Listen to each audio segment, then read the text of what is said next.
If you're planning on buying a home, one of the most important first steps in that process is to accurately budget for closing costs. And aside from your down payment, the biggest item on that list is your land transfer tax. In Ontario, we have a provincial land transfer tax, but if you're buying in Toronto, you also have the privilege of paying a municipal land transfer tax as well. And no doubt about it, those two taxes combined amount to a hefty sum. But there is some good news. If you're a first-time buyer, there is a rebate in place that can remove some of that burden. So in this video, we're going to take a look at both the Ontario land transfer tax and the Toronto land transfer tax.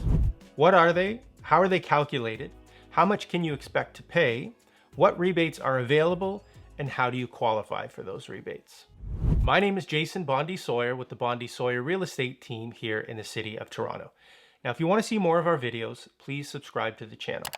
If you find value in this particular video, go ahead and hit the like button because it's going to push it out to other people like yourself who might find value in it as well.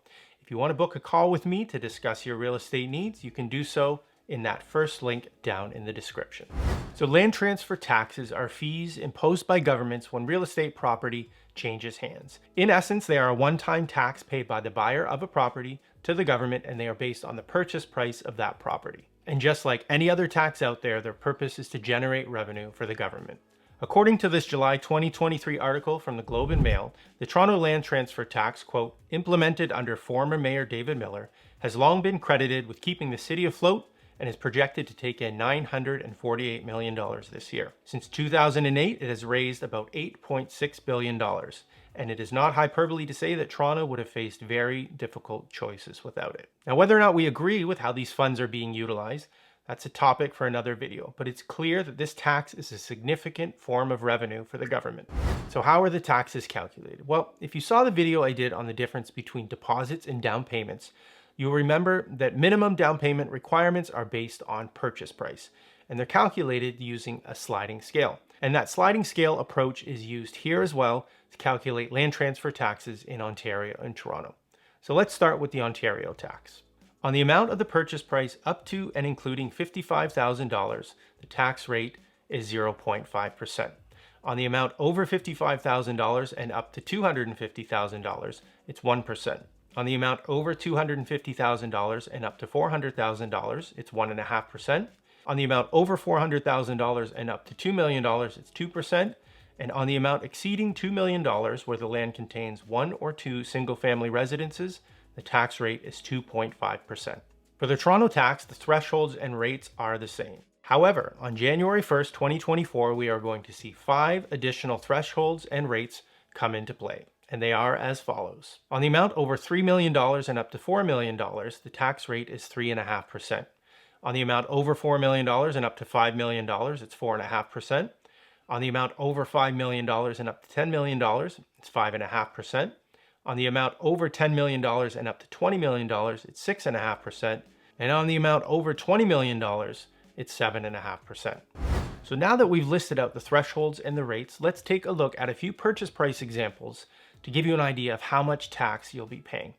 Let's start with $500,000. So on the amount of the purchase price up to and including $55,000, you're going to pay $275 in taxes. On the amount over $55,000 and up to $250,000, you're going to pay $1,950 in taxes. On the amount over $250,000 and up to $400,000, you're going to pay $2,250. And on the amount over $400,000, you're going to pay $2,000. So if we add those four numbers up, we get a total of $6,475. So now let's look at $1 million purchase price. So those first three amounts are going to be the same. For the fourth amount, we're paying 2% tax on $600,000 this time. So that amounts to $12,000 in taxes. And when you add those four amounts up, you get $16,475. But remember, if you're buying in Toronto, you're paying both taxes. So those amounts are doubled. So the total for both taxes on that $500,000 purchase would be $12,950. And the total for both taxes on that $1 million purchase would be $32,950. So now let's talk rebates. Now, rebates are available for first-time buyers on both the Ontario and the Toronto land transfer tax. For first-time buyers in Ontario, there's a maximum $4,000 rebate on the provincial land transfer tax. Based on the tax rates, this refund will cover the full tax for homes up to $368,000. For homes purchased more than $368,000, you're going to receive the full $4,000 rebate, and then you'll pay the remaining LTT balance. For first-time buyers in Toronto, there's a maximum $4,475 tax rebate on the municipal LTT. And based on Toronto's tax rates, the rebate will cover the full tax for home purchases up to $400,000. And everything over $400,000, you're going to have to pay the balance of the tax. Okay, so we've talked rebates. Now, how does someone go about qualifying for these rebates? Well, first-time homebuyer eligibility is based on the following criteria. You must be a Canadian citizen or permanent resident of Canada. You must be 18 years old. You must occupy the home as your principal residence within 9 months of the date of transfer. You cannot have owned a home or interest in a home anywhere in the world at any time. Now, if the purchaser has a spouse, the spouse cannot have owned a home or had any ownership interest in a home anywhere in the world while they were the purchaser's spouse.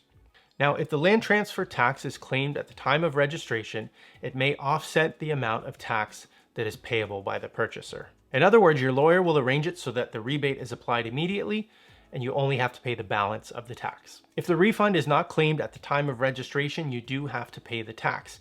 But a claim for refund may be submitted to the Ministry of Finance, and buyers have to submit that claim within 18 months of the purchase. Okay, so we covered a lot in this video, but you might still have some questions. For example, what sort of rebate is available if a child and a parent purchase a home together? The child qualifies as a first-time home buyer, but the parent does not. That's a great question. You're going to find the answer on the government's website. And in the description of this video, I will include links to relevant pages at both ontario.ca and toronto.ca. And I highly encourage you to go do a deep dive on those sites because there is more there than what I was able to include in this video. As always, thanks for watching. Next to me here is another video that I think you'll find valuable, so just click on that thumbnail and give it a watch. That's it for now, and I hope to see you next time.